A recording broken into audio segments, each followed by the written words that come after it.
एकेकाळी पुण्याची ओळख ही विद्येचं माहेरघर, सांस्कृतिक राजधानी आणि पुस्तकांचं शहर अशी होती. याच पुणे जिल्ह्यानं लोकमान्य टिळक, महात्मा फुले, गोपाळ गणेश आगरकर, त्याचबरोबर पु ल देशपांडे, कुसुमाग्रज यांच्यासारख्या विचारवंतांच्या लेखणीनं महाराष्ट्र घडवला. त्याच विचारवंतांच्या पुण्यात आज कुठेतरी वाचन संस्कृती लुप्त पावत चालली की काय असं चित्र आहे. त्याचं महत्त्वाचं कारण म्हणजे मागील 5 वर्षात पुणे जिल्ह्यातील तब्बल 53 ग्रंथालय बंद झाली, तर पुणे शहरातील तब्बल 7 ग्रंथालय ही बंद झालेली आहेत. खरं तर मोबाईलच्या स्क्रीन पुढं कुठंतरी पुस्तकांची पानं हरवत चालली आहेत की काय असं चित्रच सध्या राज्यामध्ये संपूर्ण ग्रंथालयाच्या बाबतीमध्ये निर्माण झालंय. सध्या मी प्रातिनिधिक स्वरूपामध्ये पुण्यातील एका ग्रंथालयाच्या बाहेर आहे. माझ्या मागे जर तुम्ही पाहिलं तर हे ग्रंथालय अत्यंत जुनं असं ग्रंथालय आहे. या ग्रंथालयाची स्थापना जर पाहिली तर 26 जानेवारी 1959 मध्ये सिद्धार्थ वाचनालय आणि ग्रंथालयाची स्थापना झालेली आहे. हे जे ग्रंथालय आहे पुण्यातल्या कॅम्प परिसरामध्ये आहे. सध्या जर पाहिलं तर ज्या पद्धतीने जी एक वाचन संस्कृती आपण म्हणतोय, ती वाचन संस्कृती कुठेतरी मोबाईलच्या स्क्रीन पुढं कुठेतरी लुप्त पावत चालली आहे असं चित्र पुढं आलेलं आहे. त्याचं महत्त्वाचं कारण म्हणजे मागील 5 वर्षामध्ये पुणे जिल्ह्यातली जी 53 ग्रंथालय मागील 5 वर्षामध्ये पुणे जिल्ह्यातील ही जी 53 ग्रंथालय आहेत, ती 53 ग्रंथालय बंद झालेली आहेत आणि त्यामध्ये प्रामुख्याने पुणे शहरातील 7 ग्रंथालय जी आहेत ती सुद्धा बंद झालेली आहेत. खरं तर आपण पाहतोय की आत्ता मी सिद्धार्थ वाचनालय आणि ग्रंथालयाच्या बाहेर आहे. या ग्रंथालयामध्ये सध्या अनेक वाचक हे नेहमीच्या पद्धतीने जे आहे ते वाचन करण्यासाठी आलेले आहेत. जर आपण पाहिलं तर वाचन संस्कृती ही अत्यंत महत्त्वाची समजली जाते, कारण त्या संस्कृतीमधून विचार घडतो. या ग्रंथालयामध्ये सिद्धार्थ ग्रंथालयामध्ये जर पाहिलं तर अनेक पद्धतीची वेगवेगळ्या पद्धतीची पुस्तकं आहेत, कादंबरी आहेत, ज्यामध्ये कादंबरी असतील, आत्मचरित्र असतील, कविता संग्रह, इतिहास, विज्ञान, स्पर्धा परीक्षा पुस्तकं, बालसाहित्य, ग्रामीण साहित्य, दलित साहित्य, प्रेरणादायी पुस्तकं अशी अनेक पुस्तकं ह्या सिद्धार्थ वाचनालय आणि ग्रंथालयामध्ये आहेत. जर पाहिलं तर मागील 5 वर्षामध्ये जसं मी सांगितलेलं होतं की मागील 5 वर्षामध्ये पुणे जिल्ह्यामधली जवळपास 53 ग्रंथालय ही कायमची बंद झालेली आहेत. त्यामध्ये पुणे शहरातील 7 ग्रंथालयांचा सुद्धा समावेश आहे. पुणे जर पाहिलं तर शिक्षणाचं माहेरघर आपण म्हणतो, एक विचारांचं शहर म्हणून पुण्याची ओळख आहे. इथल्या प्रत्येक पेठेत, प्रत्येक गल्लीमध्ये कधी काळी एखादं वाचनालय सापडायचं. विद्यार्थी, स्पर्धा परीक्षेची तयारी करणारे युवक, ज्येष्ठ नागरिक, साहित्यप्रेमी सगळ्यांसाठी ग्रंथालय म्हणजे एक दुसरं घर होतं. मात्र आता चित्र बदललंय. 2021 मध्ये पुणे जिल्ह्यात तब्बल 565 ग्रंथालय होती. 2025 मध्ये ही संख्या केवळ 512 वरती आली आहे. म्हणजेच 5 वर्षात तब्बल 53 ग्रंथालयांना टाळं लागलंय. ह्या ग्रंथालय म्हणजे केवळ 4 भिंती किंवा पुस्तकांचं कपाट नाहीये, तर विचारांचं विद्यापीठ म्हणून ग्रंथालय ओळखलं जायचं. एखादा गरीब विद्यार्थ्याचं स्वप्न, एकटेपणा जगणाऱ्या वृद्धाचा साथीदार आणि समाजाला दिशा देणारा एक शांत शिक्षक कुठेतरी ग्रंथालयाच्या मध्ये दडलेला असतो. पण आज ही ज्ञानाची मंदिरं स्वतःच्या अस्तित्वासाठी कुठंतरी धडपड करतायत. त्याचं महत्त्वाचं कारण म्हणजे या ग्रंथालयाला जे अनुदान दिलं जातं हे अत्यंत अल्प असं अनुदान आहे. वीज बिल, कर्मचाऱ्यांचं वेतन, जागेचं भाडं, नवीन पुस्तकांची खरेदी हे सगळं भागवताना अनेक ग्रंथालयांची आर्थिक कोंडी सुद्धा होतानाचे चित्र आहे. वेळेमध्ये अनुदान मिळत नाही आणि जर अनुदान मिळालं ते अत्यंत अल्प असं अनुदान असतं, कारण 40% अनुदान वाढीचा निर्णय अजूनही प्रतीक्षेत आहे असं सांगितलं जातंय. याच ग्रंथालयांनी जो महाराष्ट्राला विचार दिला, ज्यामध्ये छत्रपती शाहू महाराज असतील, त्याचबरोबर अनेक महापुरुष आहेत, ज्या महापुरुषांनीचा विचार याच ग्रंथालयाच्या माध्यमातून दिलेला आहे, तो विचार कुठेतरी आता लुप्त पावत चाललेला आहे. त्याचं महत्त्वाचं कारण म्हणजे कुठंतरी लुप्त पावत चाललेली वाचन संस्कृती. माझ्यासोबत या ग्रंथालयाचे ग्रंथपाल आहेत, दिलीप भिकुले सर आहेत.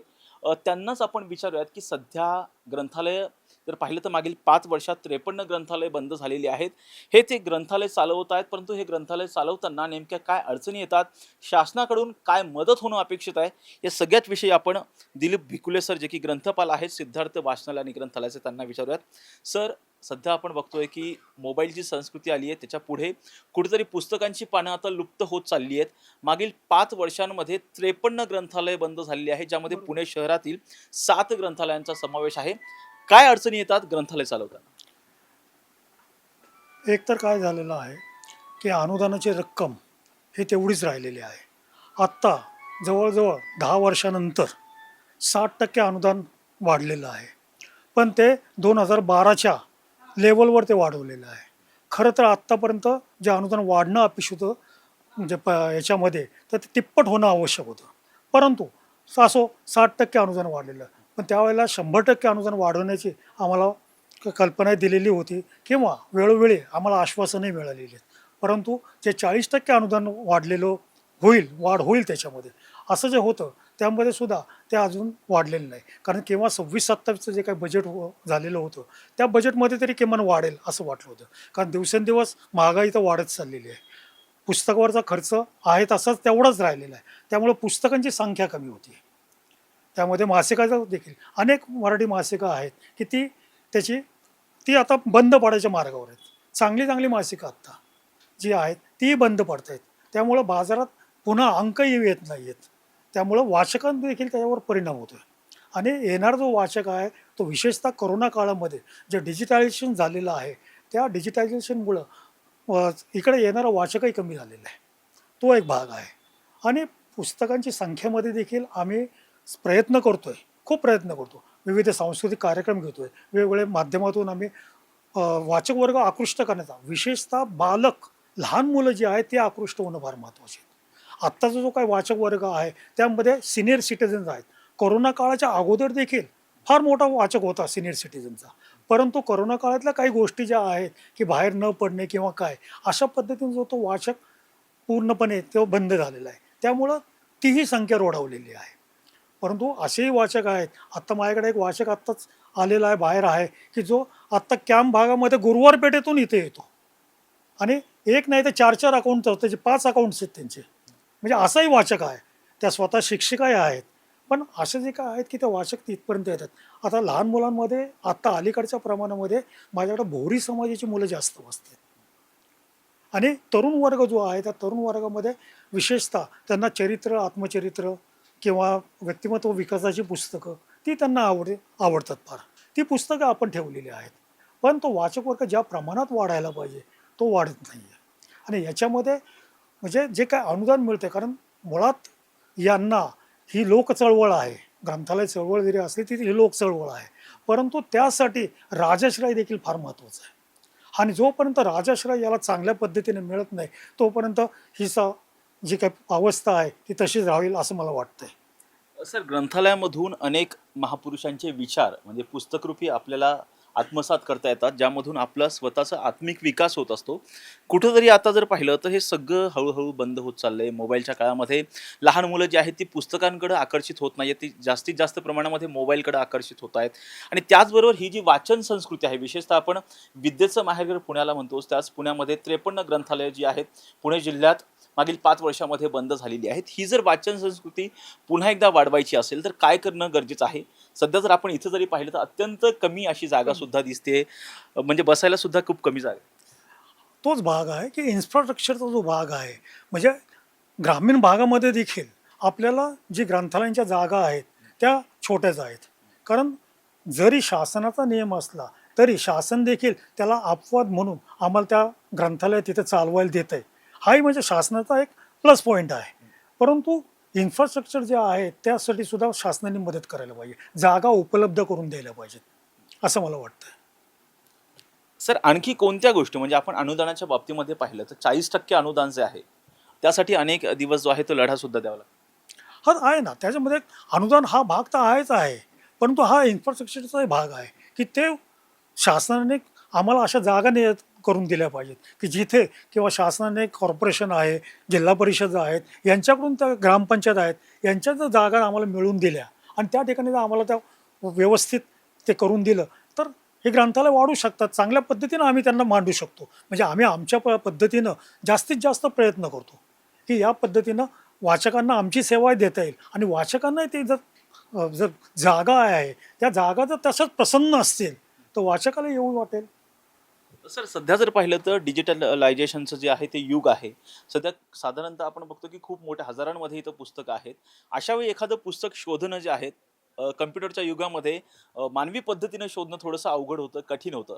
अशा वेळी डिजिटलायझेशनसाठी सुद्धा म्हणजे सगळ्या पुस्तकांचे रेकॉर्ड कम्प्युटरायझेशन करण्यासाठी सुद्धा आर्थिक मदत अधिकची देणं गरजेची वाटते का? नक्कीच, नक्कीच. त्यामध्ये शासनाने सेंट्रल लायब्ररी म्हणजे मुंबईचं जे ग्रंथालय आहे आपलं सेंट्रल लायब्ररी, ती सेंट्रल लायब्ररी, त्यानंतर त्यांची विभाग ग्रंथालय, त्यानंतर जिल्हा ग्रंथालय यांचं डिजिटलायझेशन केलं आहे.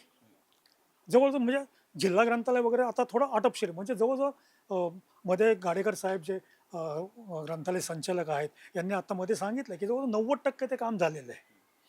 हस्तलिखितांचे मॅन्युस्क्रिप्ट जे आहेत त्याचे डिजिटलायझेशन होते.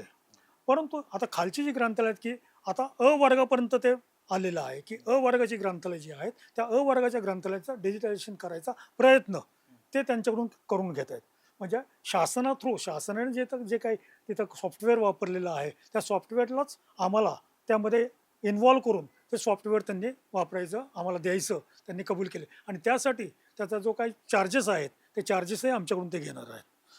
आणि असंच ते टप्प्याटप्प्याने खाली ब क अशा वर्गाकडे ते जाणार आहेत आणि ही एक चांगली गोष्ट आहे की शासन या पद्धतीने आम्हाला मदतीला येते. म्हणजे वाचन संस्कृती वाचवायची असेल तर शासनाने सुद्धा पुढे येणे अत्यंत गरजेचं नक्कीच मी तेच म्हणतोय मगाशी जसं मी म्हटलं की राजाश्रय महत्वाचं आहे आणि आता जो काय भाग आहे राजाश्रय म्हणजे आमचे राजे तेच आहेत म्हणजे त्यांच्याकडून ते होणार आहे. आता माझ्याकडे तसं बघितलं तर भगवान गौतम बुद्ध दलित चळवळ डॉक्टर आंबेडकर यांचं कलेक्शन वेगळं कलेक्शन आहे. माझ्या इथल्या पुस्तकांमध्ये माझ्या इथलं जे मटेरियल आहे त्यातली 4 पुस्तकं प्रकाशित झाली ती वेगळ्या तर साधारणतः किती किती पुस्तकं या ग्रंथालयामध्ये आहेत? कधीपासून हे ग्रंथालय आहे? आणि आजपर्यंत या ग्रंथालयामध्ये येणारे किती विद्यार्थी वेगवेगळे मोठ्या पदावरती गेले? 26 जानेवारी 1959 रोजी या ग्रंथालयाची स्थापना झालेली आहे. कॅम्पमधल्या निमोदीखाना या भागामध्ये या ग्रंथालयाची स्थापना झाली. या ग्रंथालयाचे संस्थापक गणपतराव पवार कालकथित गणपतराव पवार यांनी त्याची स्थापना केलेली आहे. त्या स्थापनेमागे मुळात असा विषय होता की डॉक्टर आंबेडकरांच्या निर्वाणानंतर की अनेक वेगळ्या चर्चा चालू होत्या की आपण रस्त्याला नाव देऊ, आपण पुतळा उभू, आपण इकडे नाव देऊ, तिकडे नाव. त्यावेळेला गणपतराव पवार यांनी आपण बाबासाहेबांचं जिवंत स्मारक करूयात या उद्देशानं या ग्रंथालयाची स्थापना केली. यातले काही गोष्टी फार गमतीशीर आहेत. या ग्रंथालयाची स्थापना झाल्यानंतर स्वतः गणपतराव पवारांनी वेगवेगळ्या ठिकाणी जाऊन घरोघर जाऊन ती पुस्तकं गोळा केली.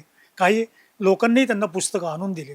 त्यानंतर हे ग्रंथालय मोदीखाना भागामध्ये गोल हाऊद म्हणून आहे त्याच्या जवळच जी जागा होती आणि ग्रंथालय वरच्या मजल्यावर होतं आणि त्यावेळेला तिथे कॅम्प एज्युकेशन सोसायटीमध्ये आचार्य प्र के अत्रे हे प्रिन्सिपल होते आणि जेव्हा आचार्य प्र के अत्रेंनी त्या ग्रंथालयाला भेट दिली त्यावेळेला जो जिना होता तो जिना असा हालत होता म्हणजे डुगडुगत होता. तर त्यावेळेला आचार्य अत्रेंनी त्यावेळेला एक म्हटले की महाभारतातला भीम बाणाच्या शिडीवरून स्वर्गात कसा गेलाय याचा मी अनुभव घेतोय. म्हणजे हे इतकं चांगलं वाक्य आहे. त्यानंतर काही काळाने ग्रंथालय आदम कॅम्पसच्या समोरच्या बाजूला न्यू मोदीखाना भागातच एक ग्रंथालय बिल्डिंग तयार झाली. यांच्या गणपतराव पवार यांच्या प्रयत्नानेच ती बिल्डिंग झाली. त्याच्या ते उद्घाटन जे होतं ते पंजाबचे गव्हर्नर माननीय काकासाहेब गाडगीळ यांनी केलं आणि काकासाहेब गाडगिळांनी त्यावेळेला सांगितलं होतं म्हणजे 60 वर्षापूर्वी त्यांची म्हणजे व्हिजन काय होती हे लक्षात येतं आपल्याला. त्यावेळेला काकासाहेब गाडगीळ असं म्हणाले की चौकामध्ये पोलीस चौक्या उभारण्यापेक्षा ग्रंथालय निर्माण झाली पाहिजेत. ही त्यावेळेची त्यांचं विजन आहे. म्हणजे अशा पद्धतीचं ते ग्रंथालय त्या ठिकाणी निर्माण झालेलं आहे. आणि नंतर 1984 साली तिथे जी जागा आम्हाला कमी पडत होती त्यानंतर 1984 साली आम्ही या ठिकाणी मार्केटच्या ठिकाणी आलो. सर साधारणतः या ग्रंथालयामध्ये किती पुस्तकं आहेत? 57,000 पुस्तकं आहेत सध्या. कारण इथे काही पुस्तकं आहेत आणि आमचं फातिमानगर सळला एक एक्सटेन्शन काउंटर आहे तिथेही पुस्तकं आहेत. नक्कीच सर. जर पाहिलं तर वाचन संस्कृती जर जगवायची असेल तर कुठेतरी राजाश्रय अत्यंत महत्त्वाचं आहे आणि त्याचबरोबर जास्तीत जास्त वाचकांनी सुद्धा पुस्तकांचं वाचन करणं अत्यंत गरजेचं आहे. माझ्यासोबत एक वाचक आहेत त्यांच्याशी सुद्धा आपण संवाद साधूयात. ताई पाहिलं तर सध्या मागील 5 वर्षांमध्ये कुठेतरी वाचन संस्कृती लुप्त पावत चालली आहे. मुलं जे आहेत ते मोबाईलकडे वळताना पाहायला मिळत आहेत आणि पुणे जिल्ह्यातील मागील 5 वर्षामध्ये जर पाहिलं तर तब्बल 53 ग्रंथालय वाचनालय ही बंद झाली आहेत. हो. कारण हल्ली काय झालंय मुलांना वाचायचं आवडच निर्माण होत नाहीये. शाळेत सुद्धा मुलांना पाठ्यपुस्तकाच्या ऐवजी नोट्स मिळतात. त्या नोट्समुळे मुलांना असं वाटतं की आपण वाचू नये, नुसतं त्या मोबाईलवरती जे काही ऑनलाईन येईल तेवढंच ते बघत राहतात.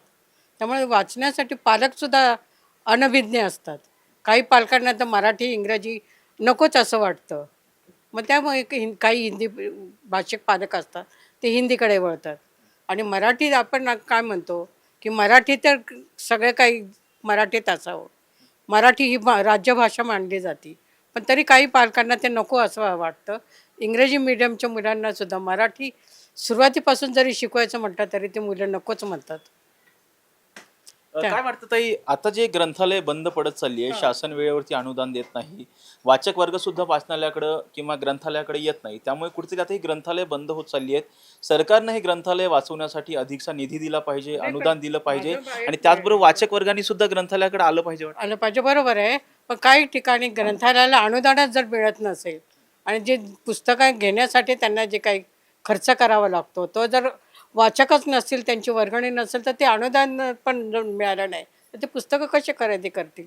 आणि पुस्तकं हे अशी आहेत की ती वाचून वाचून शेवटी जीर्ण होतात आणि जीर्ण झालेली पुस्तकं, जुनी पुस्तकं परत नवीन घेण्यासाठी काहीतरी अनामत रक्कम त्यांना द्याय किंवा अनुदान दिलं तर त्याच्यात फायदा होईल असं माझं मत आहे. ताई, तुम्ही काय सांगाल या बाबतीमध्ये? आता वाचनालय आता ह्या जे म्हणाले तेच मी पण म्हणणार आहे, बाकी काही नाही. ह्या जे म्हणाले तेच मी म्हणणार आहे की खरेच मदत केलीच पाहिजे ना सरकारने आम्हाला. म्हणजे आम्ही अजून ग्रंथालय वाचून. हो हो, म्हणजे अजून वाचक चांगले येतील ना इकडं. आता आहेच पण अजून चांगले येतील ना, म्हणजे चांगले अजून ग्रंथ असतील, पुस्तकं असतील तर जरूर आमची अजून हे होईल ना. आता इतके वर्ष झाले तिथं, आम्ही तर जवळजवळ किती वर्षापासून तिथे सभासद आहोत सर. ते काय सांगाल? आता बघतोय वाचन संस्कृती लुप्त पावत चालली. लुप्त नाही पावत चाललेली सर. वाचक आहेत, वाचणारे आहेत. फक्त त्यांचं जे काही साहित्य आहे तर त्यांना अपग्रेडेशन पाहिजे त्याच्यामध्ये. त्यांना वाचन साहित्य चांगलं हवं आहे, तर त्याच्याकरता निधी हवा आहे. पुस्तकं खूप महाग झालेली आहेत आणि ग्रंथालयाची आता सध्या अशी अवस्था आहे की पुस्तकं आहेत पण त्याला सांभाळण्यासाठी जागा अपुरी आहे, निधी अपुरा आहे, कर्मचारी अपुरे आहेत. का तर तिथं मुळात मानधन कमी येते, त्याच्यामुळं कर्मचारी नेमू शकत नाहीत. बरं शिकलेले कर्मचारी काम करू शकत नाहीत येऊन, का आता पगार कमी आहे. मग त्याकरता ओव्हरऑल संस्कृती जपण्यासाठी सर्व अर्थाने मदत झाली पाहिजे. म्हणजे नुसतंच एक गव्हर्नमेंटनी केलं पाहिजे असं नाही आहे. समाज संस्था आहेत, मोठे मोठे उद्योजक आहेत, त्यांनी सहाय्य केलं पाहिजे.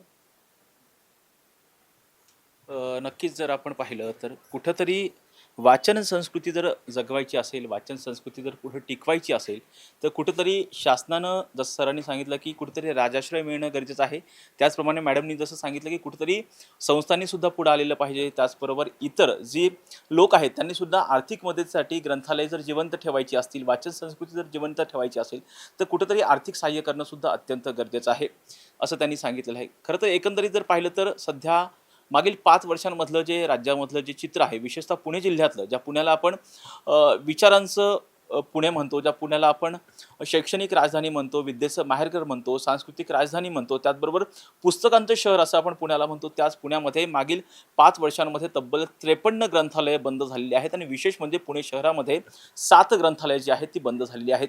हीच ग्रंथालये पुढे आणखी ग्रंथालये बंद होऊ नयेत, त्याचबरोबर वाचक वर्ग अधिकचा वाढावा यासाठी सुद्धा शासनानं आता मदत करणं अत्यंत गरजेचं आहे. बीड जर्नलिस्ट शिवाजी साळुंकेसह राजरत्न जोंधे, टॉप न्यूज मराठी, पुणे. तुमची car, electric panel, data server आगीपासून सुरक्षित आहे का? नाही? मग आजच बसवा F protect temperature activated fire suppression device. यामध्ये आहे eco friendly non toxic pressurised liquid, जे आग लागल्यास क्षणार्धात ऍक्टिव्हेट होऊन आगीवरती मिळवते नियंत्रण. बसवण्यास अतिशय सोपे आणि सुटसुटीत. टेकालिपचे एक दर्जेदार उत्पादन एफ प्रोटेक्ट.